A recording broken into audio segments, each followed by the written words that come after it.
मैं इस बेटे को खुश किस्मत समझता हूँ जिसको इस तरह का बाप मिला। ये बाप अपने बेटे की कब्र पे 11 साल 2 महीने हो गए हैं बैठे हुए हैं। यकीन जानिए इस बेटे ने ऐसी कौन सी अपने बाप की खिदमत की कि बाप को चैन नहीं मिलता।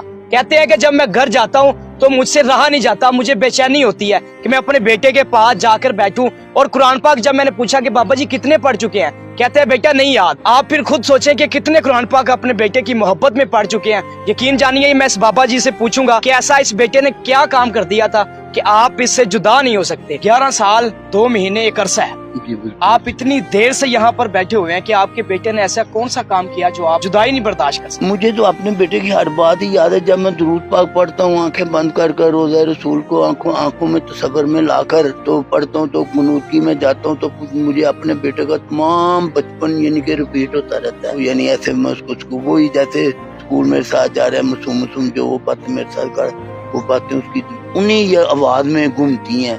तो बस फिर मुझे जब मेरी आंख यानी गुनूती खत्म हो तो फिर मुझे सुकून सा मिलता है। कितनी उम्र थी जब ये इस दुनिया से चला? 27 साल की। 27 साल की उम्र। क्या काम करते? ये प्राइवेट मुलाजमत करते थे ये। हाँ, शू मार्केट। 27 साल की। हुआ क्या था इनके साथ? ये तो आप कह रहे हैं जवान था ये। हाँ जी जवान। तो इसकी आंख में रसोली बनी हुई थी। तो पहले तो मैं पता नहीं चला, बाद में जब चेक कराया डॉक्टरों से तो पता चला कि ये कैंसर की रसोली है।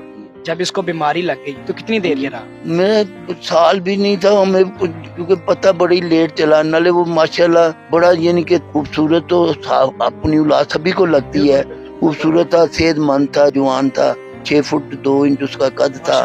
तो इसीलिए उसके अंदर जो कुव्वत थी, बर्दाश्त थी ना, वो उसकी वजह से तो कितने तो फिर 5-6 महीने जब वो फिर इलाज जितना भी हो करा, बस वो यानी कि उसकी बीमारी हमें 5-6 महीने में ही हमारे हाथों से निकल गई। कितने कुरान पाक पढ़ लिए आपने? मुझे याद नहीं है, एग्जैक्ट फिगर याद नहीं है, मुझे याद नहीं है फिगर। लेकिन मैं जब शुरू में मैं तो 3-3 4-4 सिपारे रोजाना के पढ़ता था।